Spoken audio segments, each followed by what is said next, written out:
If the president insists that an alleged Epstein-related card bearing his signature is a forgery, then that claim itself has legal implications. Forgery of a presidential signature is a serious crime. You've seen the picture of the woman's body with the writing and the president's signature. The president says that's not his. Okay? The president says it's not his. The Republican colleagues say it's not his. The administration say it's not his. Will you be opening up an investigation into the Epstein estate for putting out a fake document with the president's signature linking him to the world's largest pedophile ring? Will you be opening that investigation into that? On what basis? On what basis?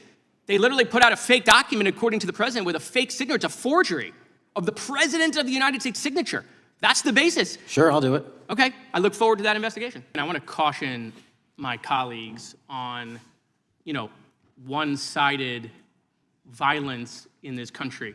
We just heard that there were no riots on the right. We're literally sitting in the building where there was a giant riot by supporters of the president, the right.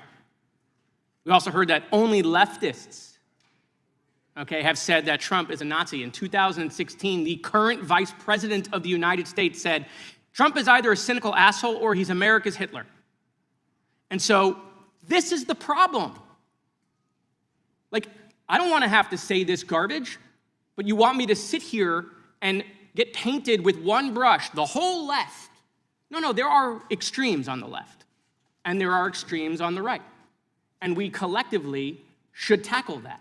But to come here and just look at us and say we all support what's going on in the extremes is why we can't solve anything in this building. Director, let me say first, thank you for being here, and my condolences on the loss of your friend. And I'm happy to hear that you want to do more on the social media platforms. Okay, it's crazy what's going on the social media platforms. There are so many conspiracy theories on what's going on with Charlie Kirk. Israel assassinated him, right? There are conspiracy theories about your personal social life all day. It is totally rampant. Big names on the right, Candace Owens, right? Talking about how what's been released as far as the dialogue between the perpetrator and his roommate is manufactured by the FBI, manufactured by the administration. It is totally rampant, allowing foreign governments to just perpetrate these platforms, all of these bots, all of the time to weaponize Americans. You see what's going on here? This is a byproduct of all of that. What's going on in the streets is a byproduct of all of that.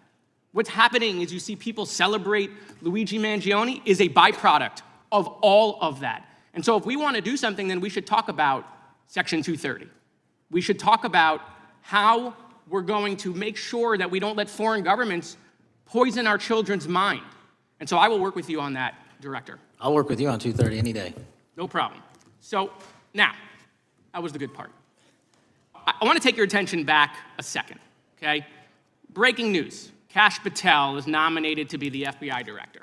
Dan Bongino is nominated to be the number 2 at the FBI. MAGA celebrates, rejoices, bells are ringing out.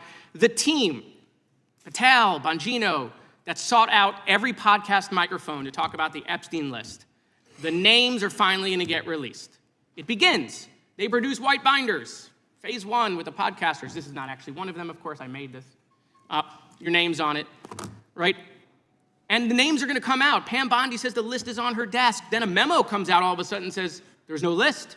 Oh, no phase 2. Phase 2 binders never happen.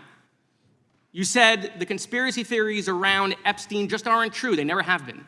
And yesterday, in an answer to Senator Kennedy, you said the FBI is not in possession of any credible evidence that Epstein trafficked girls to anyone but himself. So according to your testimony yesterday and in this committee, according to the evidence the FBI has, the number of names on the list are 0.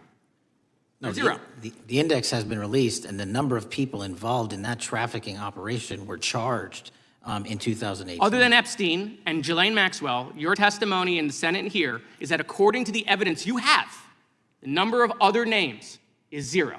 That were charged based on credible evidence. Well, who are the other names? Give me the other names that weren't charged.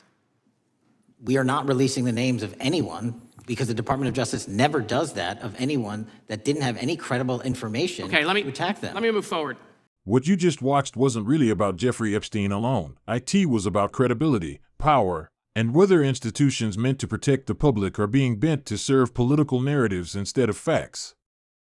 The congressman begins by pushing back on a familiar tactic in modern politics, pretending that extremism exists only on one side, while reminding the room that political violence and dangerous rhetoric have come from the right as well as the left. He's making a broader point about honesty. The congressman then pivots to social media. The explosion of conspiracy theories, amplified by influencers and bots, has created an environment where facts struggle to survive.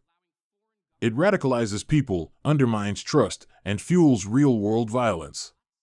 He connects that directly to Section 230 and foreign interference, making the case that this chaos is not accidental. It's profitable, political, and in some cases, weaponized against Americans themselves. If you care about facts over fear, accountability over outrage, and democracy over disinformation, this is exactly why hearings like this matter.